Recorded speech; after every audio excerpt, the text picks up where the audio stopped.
My name is Vivian Cole. I'm 37 years old. I'm a software engineer in Denver, Colorado. And on December 25th of last year, my mother stood up at the Christmas dinner table in front of 30 members of my extended family and told me that if I did not pay for my sister's $90,000 wedding, I was dead to her. My father stood up beside her and said everyone at that table agreed. I looked at my mother. I looked at my father. I looked at 30 people who had known me my entire life. I said one word, no. That was 11 months ago. In those 11 months, my phone has received 214 calls from numbers connected to my family. My mother has left 61 voicemails. My sister has sent 142 text messages. My father has shown up at my building twice. None of them are calling to apologize. What they actually want, and what I found out 3 months after Christmas dinner, which is the reason the calls shifted from angry to desperate, is the part this story is really about. The notebook my grandmother left me had something to do with it. So did a woman named Rose, who was sitting at that Christmas table and looked at her plate when my father said everyone agreed. She hadn't agreed, and she had been waiting for me to call her. If your family has ever treated your financial discipline as a resource they were entitled to, welcome. This channel is where those stories get told honestly. Subscribe before we go further and drop your first name and your city in the comments. Now let me take you back to before Christmas, because the dinner didn't start there. I have kept a financial notebook since I was 19 years old. Spiral bound, same brand every time, blue cover. Every major financial decision I have ever made, recorded by hand. The down payment calculation for my apartment, the emergency fund timeline, the investment contributions, the loans I made to people who called them gifts without asking me first. My grandmother started this practice. She raised herself, kept her own notebook for 40 years, and told me once that the notebook doesn't lie. People lie. Numbers don't. She died 6 years ago. The notebook is what she left behind. The practice of it, the discipline of it, the understanding that writing something down is the difference between a feeling and a fact. I am a senior software engineer at a mid-sized tech company in Denver. Good salary. Careful with money in the way of someone who grew up without it and decided that financial clarity was the one kind of security she could build for herself. I bought my one-bedroom apartment 3 years ago. Mortgage I managed comfortably. Savings I built slowly over 15 years. Contribution by contribution, the way you build anything that actually holds weight. My family knows I do well. What they have never fully understood or chosen to understand is that doing well is different from being a shared resource. That distinction is what Christmas dinner was really about. My sister Brooke is 31. She got engaged 2 years ago to a man named Marcus, who is perfectly fine and not relevant to any of what follows. Brooke has known since approximately age 12 that she was going to have a big wedding. Not small and meaningful. Big. 300 guests, venue with a waiting list, the kind of photographs that get framed and handed down. That is not a criticism. People want what they want. The wedding Brooke wanted was just always going to cost what it was going to cost. My parents are Carol, 61, and Dennis, 63. Carol does bookkeeping part-time. Dennis spent 30 years in construction management and retired 2 years ago, earlier than planned. They own their house, paid off. By most measures, they are comfortable people. The family dynamic, stated plainly. For the past 7 years, I have been the financial backstop. Nobody formally appointed me to be. My parents' furnace went in 2018, $3,200. I paid it. Nobody asked me to, exactly. It was presented as a crisis, and I had the money, and saying no felt cruel at the time. It was never repaid. Brooke's car needed a transmission in 2019, $1,800. I'll get you back, she said. She did not. Family beach rental in 2020, I covered it. $2,400, nobody offered to split it. My dad's dental work in 2021, $900. A medical copay for my mom in 2022, $1,600. I know these numbers because they are in the notebook, every one of them dated, with a note about whether repayment was offered and whether it arrived. Total across 7 years, approximately $14,000 given or lent without repayment or acknowledgement. I have never brought this up with my family. Not once. I told myself it was what family did. The notebook was just for my own records. I understand now that what I was actually doing was measuring something I wasn't yet ready to name.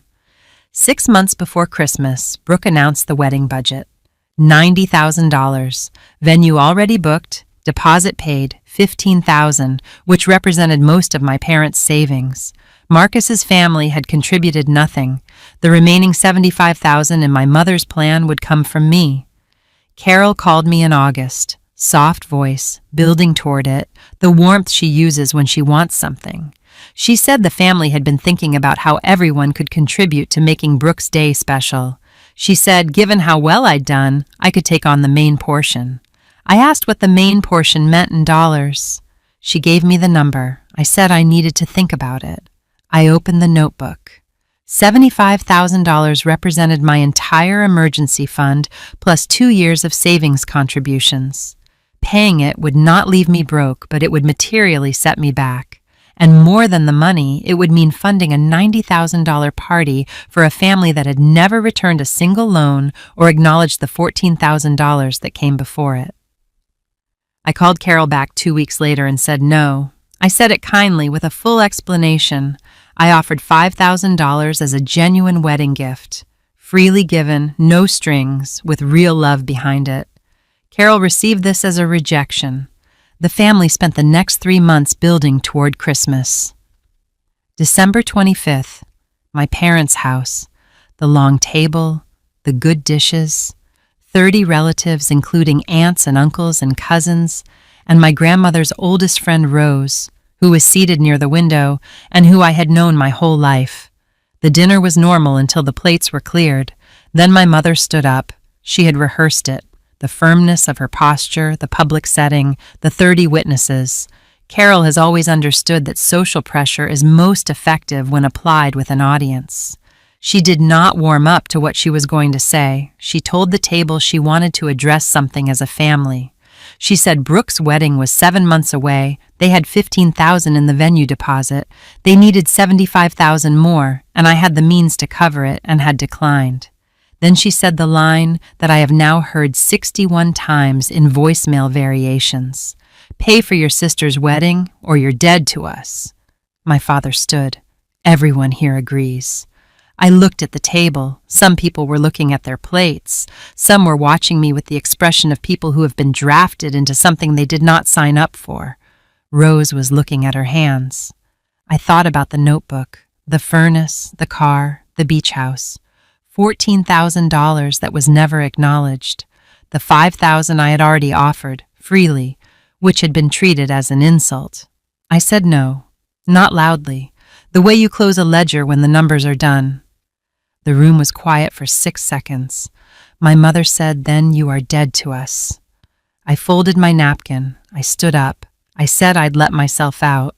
I drove 4 hours home in the dark. I did not cry until I was at my own kitchen table with the notebook open in front of me. I wrote the date. I wrote the amount demanded. I wrote the word no. Then I closed the notebook and went to bed. The calls started December 26th. My mother, twice. My father, once. Brooke, 4 times. By New Year's Day, 14 calls. I answered 2 of them early on before I understood the pattern. Both conversations were the same script in different packaging. The family needs this. You're being selfish. The wedding is in 7 months. Don't you love your sister? I stopped answering. The calls continued. Brooke's texts arrived in waves, sometimes apologetic, sometimes aggrieved, sometimes both in the same message within the same hour. I know Mom handled it badly, but you have to understand how much this means to me. 3 hours later, I can't believe you're doing this to me on purpose. The family group chat kept running like nothing had happened. Carol posted periodically about the importance of family showing up for each other. 2 cousins reached out privately, one to ask what happened, one to gently suggest I reconsider. I thanked both and didn't explain. I opened a new section in the notebook and started logging the contacts. Date, time, channel, who. What was said if I had a record of it? Here is what I have learned from 15 years of writing things down. Documentation is not paranoia. It is the difference between a pattern and an accusation. A single difficult phone call is an event. 61 voicemails across 11 months is a pattern. The notebook does not tell you what to feel about the pattern, it just shows you what it actually is. By the end of January, 64 contacts across all channels. By February, 91. Then my father drove 6 hours and showed up in my building lobby. He was in his good jacket. He had a folder. He told me my mother didn't know he was there, which I did not believe for a second. He opened the folder and showed me wedding vendor contracts, catering, photography, florals, a payment schedule. The total committed spend, money already contractually obligated, was $47,000, almost all of it on credit. He said they weren't in a position to walk this back. He said they needed me. I asked one question: when were these contracts signed? He looked at the table between us. October, he said. October. 2 months after I had said no. After the first no, the private one, the kind one, the one with the $5,000 offer attached to it. They had signed $47,000 in wedding contracts after I had already declined to fund the wedding. I sat with that for a moment. The Christmas dinner ultimatum had not been a response to a crisis. It had been an attempt to solve a problem they had already created. Contracts already signed, credit already spent, a structure already committed to, with my money penciled into the load-bearing position without my agreement. My father left an hour later. I walked him to the lobby and watched him go through the door, and then I stood there for a minute in the quiet of my own building. Then I went upstairs and opened the notebook to a new page. The family had been treating my savings as infrastructure for 31 years. They had built on top of it without asking whether I had agreed to hold the weight. I had not agreed. And what I was about to find out, about what was really underneath all of this, and why the calls were getting more desperate rather than less, was going to change the way I understood everything that had come before it. Rose had been waiting for me to call. I called her that weekend. Rose answered on the second ring. Before I could say anything past her name, she said she had been waiting for me to call. Her voice had the steady warmth of someone who has been holding something for you and is relieved to finally hand it over. We talked for an hour. I had called to ask her about Christmas dinner, what she saw, whether my father's "everyone agrees" had been accurate. She told me plainly that she had not agreed, that she looked around that table when Dennis said it and saw people who were scared of my mother, people who were embarrassed, 2 cousins near the far end who looked genuinely uncomfortable. But she did not see agreement. She saw a room that had been stage managed. She said my grandmother would have stood up. I knew that was true without needing her to say it. Then Rose said something I wasn't expecting. She said my grandmother had left something with her. Not money. Something she had asked Rose to hold until the right moment. She had been waiting for that moment for 6 years. She thought this was it. I drove to Rose's house the following Saturday. Rose lives 20 minutes from my parents' house, in the same neighborhood she has lived in for 40 years, the kind of house where the porch furniture is slightly weathered, and the interior smells like good coffee, and the accumulated weight of a life fully lived. She made tea the way older women who mean it make tea, properly, with a timer, not a microwave. She set a small box on the kitchen table between us, the kind that used to hold stationery. Inside was a letter, sealed, my name on the front in my grandmother's handwriting, and beside the letter a spiral notebook, same brand as mine, same blue cover, different handwriting, smaller, more compressed, the handwriting of someone who had been writing in small spaces for a long time. My grandmother's notebook. I opened the letter first. She wrote the way practical women write, directly, without warm-up, getting to what she needed to say before she ran out of time to say it. She told me she had watched the family's pattern for decades, the way I paid for things and was never thanked, the way my discipline was treated as a shared resource rather than a personal achievement. She said she wanted me to have her notebook so I could see that I had learned the practice from somewhere, and so I would know that someone had always been watching, always keeping track, even when nobody said so. The last paragraph. Keep saying no to the things that would empty you. The right people will fill you back up. I did not cry at Rose's table. I'm not sure why. Maybe because the letter felt less like loss than like receipt, like something had finally arrived that was addressed to me. I cried in my car for 20 minutes. Then I drove home and added an entry to my own notebook. The date and 3 words, she always knew. I spent 3 evenings with my grandmother's notebook. She had kept it the same way I keep mine. Every significant financial transaction recorded, dated, annotated with what was promised and what was received. Her entries went back 40 years. What the notebook showed was not a bombshell in any legal sense. What it showed was a generational pattern so clear it was almost architectural. My grandmother had given money to Carol across 30 years. Not large amounts, consistent ones. Emergency repairs, school expenses, the quiet subsidies that accumulate when one person in a family is more financially stable than the others and gets treated as the solution to every shortfall without ever being asked whether she agreed to that role. The entries in my grandmother's notebook looked, in structure and rhythm, almost identical to the entries in mine. Carol had received from her mother. Now she was attempting to extract from her daughter. The practice had been passed down the way some families pass down recipes. Nobody formally teaches it, it just becomes the way things work, invisible, because it has always been there. I sat with that for a long time. Then I made 3 phone calls. The first call was to a friend named Dara, who works in financial planning, and who I trust with numbers the way I trust almost no one. I described what I had been hearing in the calls, the shift in tone since Christmas, the increasing urgency, the specific desperation that had started threading through even my mother's voicemails by March. I asked Dara what the financial picture typically looks like for someone who committed $47,000 in wedding contracts on high-interest credit after an expected funder declined. She walked me through it without softening it. Depending on the cards and the rates, by March they would be in real trouble. Interest compounding, minimum payments eating income, vendor contracts with penalty clauses if canceled. By summer, if nothing changed, serious credit damage and potential collections. Then I asked the question I had been circling since my father showed up with the folder. If they signed those contracts after I said no, is there any scenario where they genuinely expected me to change my mind? Dara was quiet for a moment. Either they expected the public pressure at Christmas to work, she said, or they were in financial trouble before the wedding, and the wedding was never really the core problem. I sat with the second option. I turned it over. My father had retired 2 years ago, earlier than planned. He had always described it as a choice. I had accepted that. I had never asked. My mother had made small comments across the past year about things being expensive, about the house needing things they were putting off, about how different everything felt now that Dennis wasn't working full-time.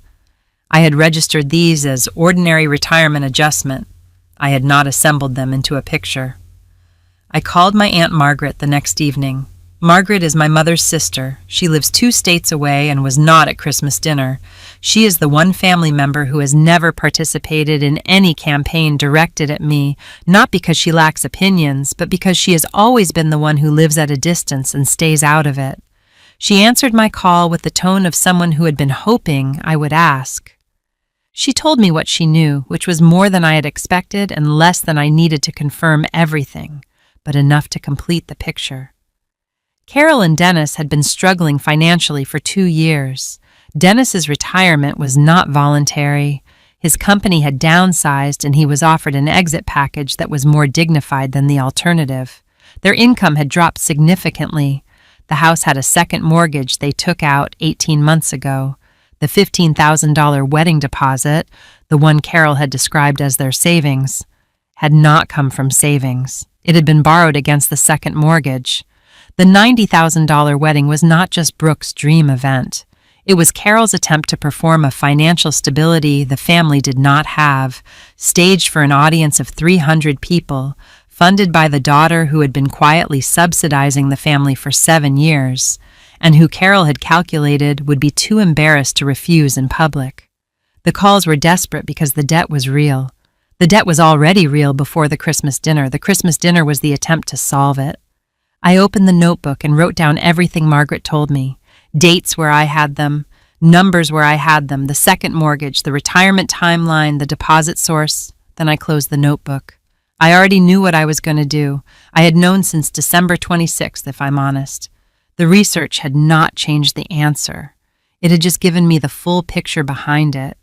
And the full picture mattered, not because it changed anything legally or financially, but because understanding a thing accurately is different from reacting to it emotionally. My grandmother kept the notebook so she would always be working from the real numbers, not the performed ones. I was working from the real numbers. I want to stop here for a second because this is the part of the story where the educational value is sitting right on the surface, and I think it is worth saying plainly.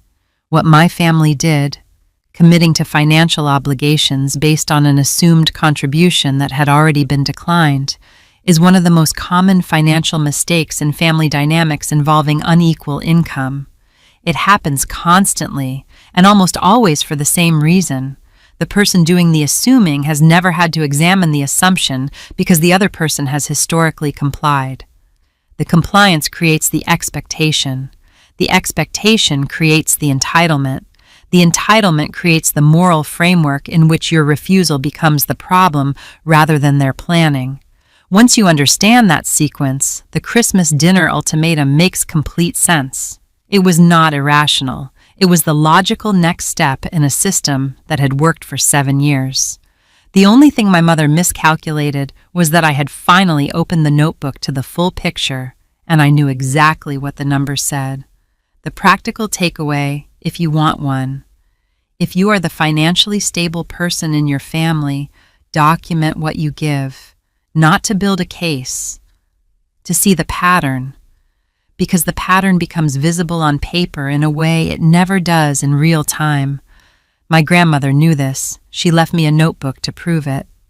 The second call was to an attorney, not because I intended to sue anyone, because my father had appeared at my building with a folder of contracts, and I needed to understand my legal position completely before anything else developed. I spent 45 minutes with a family law attorney who covered the relevant ground efficiently. No legal obligation to fund the wedding. My name was on no vendor contracts. The credit cards were Carol and Dennis's alone. No mechanism existed by which the family could compel payment. She added one note at the end. If parental contact at my home or workplace escalated to the level of harassment, her word, with a specific legal meaning, that was actionable. She suggested I keep my records. I had 212 contacts logged at that point. I thanked her and left. The third call was harder. I asked Brooke to meet me for coffee. My city, my terms, a coffee shop near my apartment, just the two of us. She came alone, which was the first thing she had done in 11 months that surprised me. I had thought about what to say. I had written it in the notebook, actually. Not a script, just the load-bearing points, the way my father would have identified them if he were an engineer and this were a structural calculation. What I needed to say. What I did not need to say. What was hers to know and what was not mine to tell her. I told her the ask was not reasonable, that the public ultimatum at Christmas was not something I was willing to accept as normal family communication, that the $5,000 offer still stood, genuinely, with real love behind it. Then I told her one thing she did not know. Mom and Dad have financial problems that have nothing to do with your wedding. The $90,000 was never really about giving you the day you wanted. She was quiet for a long time. When she finally spoke, she said she had known something was wrong, that she had sensed it in the way the wedding planning had been organized. The urgency, the specific pressure on the dollar amounts, the way her mother talked about it differently than you would expect someone to talk about a celebration they were funding from a comfortable position. She said she hadn't let herself ask. I understood that. Choosing not to ask is its own kind of answer, and it usually costs more than the asking would have. Then she said something I did not expect. She said she was sorry for letting them put it on me. It was partial and incomplete. It did not address the texts or the months of pressure or the Christmas dinner itself. But it was real. I could tell the difference between a performance of sorry and the actual thing, and this was the actual thing, the narrow version of it she was capable of in that moment. I wrote it in the notebook that evening. One true thing. My mother's voicemails had reached 61 by early March. I had listened to every one, not because I was looking for an apology, because I was paying attention to the pattern the way I pay attention to everything, and the pattern was telling me something. The tone had shifted. The December and January voicemails had the energy of a verdict being delivered. You are dead to us. You are betraying this family. You will regret this. They were performances of righteous anger from a woman who expected compliance and was expressing her displeasure at not receiving it. The March voicemails were different, smaller, the specific smallness of someone who needs something more urgently than they need to be right. That distinction matters. People who are genuinely angry stay angry. People who are desperate move from anger to need when the anger doesn't produce results. The progression in my mother's voicemails across 3 months was the clearest financial indicator I had. Clearer than the second mortgage information from Margaret, clearer than Dara's projections. Because Carol was not performing need, she had moved past performance into the actual thing. I decided it was time to respond, not by answering the phone, by writing a letter. I drafted it 3 times. Not because I was unsure of the content, because I wanted the language to be exact. The notebook doesn't lie, and I didn't want the letter to either. The final version was 2 pages, single-spaced, sent certified mail to my parents and separately to Brooke. Certified because I wanted delivery confirmation, not because I expected them to deny receiving it, because documentation matters, and this was the kind of communication that deserved a record. I stated my position in full. I was not paying for the wedding. This was not a negotiating position. It was the answer final, the same answer I had given in August and at Christmas, and in the building lobby in February. I confirmed the $5,000 offer, genuine, freely given, standing until Brooke's wedding date. After the wedding date had expired, I told them I was not dead to them. I was simply not available as a financial solution. I wrote that sentence twice because I wanted it to land clearly. Being unavailable as an ATM is not the same as being unavailable as a daughter. Those are different things, and the confusion between them had cost all of us 11 months. I told them if the contacts continued at their current volume, I would explore my legal options. I included the attorney's name and contact information, not as a threat, as information. Transparency is not aggression. Telling someone where the line is does not mean you want them to cross it. Then I sent the letters and I went back to work. I was a senior software engineer with a mortgage I managed comfortably and savings I had built carefully and a notebook that held the real numbers for 15 years. I had things to do. I had code to write and problems to solve and a job that had never once asked me to empty myself to fund someone else's performance. I went to work, 214 contacts across 11 months, and I had just sent a certified letter that would either end the pattern or confirm it. I was about to find out which. The certified letters were delivered on a Thursday. I know because the tracking confirmations came through my email at 11:47 in the morning while I was in a code review at work. I looked at them for a moment, received, signed for, time-stamped, and then I went back to the review. The documentation was complete. What happened next was not mine to control, only to observe and respond to accurately. The calls continued for 5 more days after delivery. Not at the same volume. The letter had done something to the architecture of the pressure, shifted something in how it was being applied. The voicemails Carol left in those 5 days were different from the ones before, less declarative, more question-shaped. You said you aren't dead to us. What does that mean? Call me back. I need to understand what you're saying. I listened to every one. I did not call back. On the 6th day after delivery, the calls stopped for a full week. I have been keeping records long enough to know that a week of silence is not resolution. It is recalibration. Carol was not done. She was regrouping. The letter had introduced information she needed to process, and she was processing it the way she processes most things, privately. And then she would emerge with a new approach. I used the week to finish assembling what I needed. I went back through both notebooks. Mine first, front to back, every entry since I started keeping it at 19. The 7 years of family contributions documented in the middle section, the Christmas dinner entry, the contact log that had grown to 214 entries across 11 months, the notes from my conversation with Rose, the notes from Dara, the notes from Margaret, the one true thing from the coffee shop with Brooke, then my grandmother's notebook, 40 years of the same practice in a different hand. I laid them side by side on my kitchen table and looked at them together for a long time. 2 women, different generations, same spiral notebook, same blue covers, same practice of writing down the real numbers when everyone around them was performing different ones. My grandmother had kept hers alone, had never shown it to anyone while she was alive, had left it with Rose for 6 years, waiting for the moment when I would need to see it. I understood, looking at the 2 notebooks on my table, that the inheritance was not the notebook itself. It was the clarity the notebook represented, the willingness to see what was actually there instead of what you wanted to be there, and to write it down so you couldn't convince yourself you had misremembered. That clarity was the most useful thing anyone in my family had ever given me. I photographed both notebooks, every page, added the photos to my cloud storage, and then made one more entry in mine, the date, and a line from the letter my grandmother had written. Someone always saw what you were doing, even when no one said so.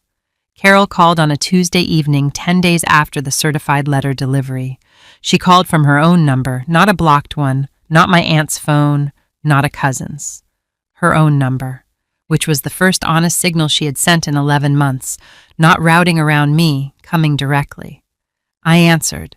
Not because I was ready to forgive anything, because the letter had said what it needed to say, and I had said I was not dead to her, and that was true, and living up to it meant being willing to answer the phone when she called directly. Her voice was different from the voicemails, smaller, not soft the way she gets when she wants something, genuinely smaller, the way people sound when something has run out of them. She started to say something about how hard the past months had been for the family. I let her say it. Then I spoke. I told her I knew about the second mortgage. I told her I knew about Dennis's retirement, that it wasn't voluntary, that the $15,000 deposit wasn't savings. I told her the contracts were signed in October, 2 months after I said no the first time, and that I knew that because Dennis brought me the folder in February. I told her I understood why the pressure had been this intense. I understood the debt was real and the fear was real, and that watching a financial structure you built on wrong measurements start to buckle is terrifying. I understood all of that. Then I said the thing I had written in the notebook and needed to say out loud. I was not the solution to their financial problem. $90,000 would not fix a second mortgage and a retirement that wasn't voluntary, and 2 years of spending past what came in. It would buy a wedding. That was all it would buy. And then the debt would still be there, just quieter, just hidden behind a beautiful event. I told her the $5,000 offer still stood. I told her I was not dead to her. I told her those 2 things were both completely true simultaneously. Then I said one more thing. I asked for your voicemails every day, Mom. I listened to 61 of them. I know what you said in each one. She was quiet for a long time. When she finally spoke, her voice had the quality of someone who has been seen and doesn't know what to do with it. Not caught, seen. The difference matters. She said she hadn't known how to talk to me without the wedding being in the middle of it. I told her the wedding didn't have to be in the middle of it. We talked for 20 more minutes. Not about money, about Dennis's health, which had been more of a concern than she had told anyone, about Brooke's nerves about the wedding, about small things, the porch light that had been burned out for 3 months, whether I had seen the documentary she had mentioned in September before all of this started. It was not a resolution. It was a conversation. The first real one in 11 months. When we hung up, I sat at the kitchen table for a while. Then I opened the notebook and wrote, "She called directly. We talked. No demands. That's the first time that's happened." The calls slowed significantly after that. Not immediately. There were still several in the following week, still some from Brooke, one from a cousin who had apparently been volunteered as an intermediary. But the weight behind them changed. The urgency that had been building since March began to release. I understood why in early May when Brooke texted me, not in the wave pattern of the previous months, just a single text, mid-morning, without preamble. She said the venue had been changed. They were doing the wedding at a different location, a garden at a state park 40 minutes from my parents' house, much less expensive, beautiful in a different way than what had been planned, probably more genuinely them than the original venue ever was. The total budget had come down significantly. She said Marcus's family had stepped up once the original financial structure evaporated and there wasn't an implied ceiling set by an expected outside contribution. She said she thought I should know. I thanked her. Then I opened the notebook and did the math. The original vendor contracts had been signed for $47,000 on credit. Some of those were canceled at penalty, some were renegotiated, some transferred to the new venue arrangement. The final committed spend for the wedding came to approximately $32,000, funded through a combination of Carol and Dennis's remaining resources, credit they were managing, and Marcus's family. The $90,000 wedding was going to happen at $32,000, which meant the number had never been fixed. It had been the number Carol decided to tell me, the number designed to require my participation, the number that would disappear if my participation was genuinely unavailable. I wrote that down too, not with any satisfaction, just as the final measurement. The morning of Brooke's wedding, I wired $5,000, not because anyone asked, not because the letter had expired, as the date was that day, and the offer was good until that day, and I had meant it every day since December. I wrote a short note to go with the transfer, for Brooke, with love, always. Then I went to work. I was not at the wedding, I was not invited, and I did not expect to be. That was not a wound. It was the accurate reflection of where things stood, and accuracy is what I have always preferred over performance. Brooke texted at 2:17 in the afternoon. 2 words, "Thank you." I photographed the text and added it to the notebook. Then I set my phone down and finished the work I was in the middle of.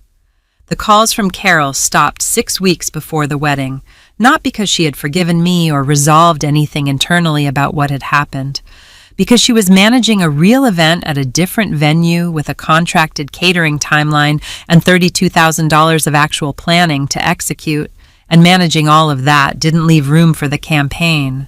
This is the thing about pressure that is instrumentally motivated rather than emotionally pure. It stops when the instrument no longer serves its purpose. Carol had not changed. The circumstances had. The pressure had been a tool she was using to solve a problem. When the problem became unsolvable through me, she redirected her energy toward the actual problem. I filed that under information about who she is and how she operates. Not judgment, just the measurement. Dennis sent one text 3 weeks before the wedding. "I hope you'll come someday. Not today. Someday." I read it twice. I didn't respond. I wrote it in the notebook. And I have not decided yet what someday means for me. That is an honest answer, and I would rather give honest answers than comfortable ones. Here is what the 11 months actually produced, stated plainly. The wedding happened at $32,000. My $5,000 was wired the morning of and acknowledged with 2 words from Brooke, which I consider a reasonable return. Carol and Dennis have a second mortgage and credit card debt and financial challenges that the smaller wedding did not solve, and my $90,000 would not have solved either. The structural problem is theirs to address. Marcus's family contributed once the implied ceiling from my expected participation was removed. Rose came to the wedding and sent me a photo. Brooke in her dress, laughing, Marcus's face at the moment he first saw her. I put it on my refrigerator because it belongs there, not framed, just there, the way things live when they're not fully resolved, but they're real. The family group chat still runs. I read it. I don't post. The cousins who reached out privately during the worst months still check in occasionally. I appreciate them without reading too much into it. Rose and I have dinner once a month now. Sometimes I bring both notebooks. Sometimes we just eat and talk about other things. She is the only person in my life who knew my grandmother as an adult, which means she can tell me things about where I come from that I didn't know I needed to know. That is not a small thing.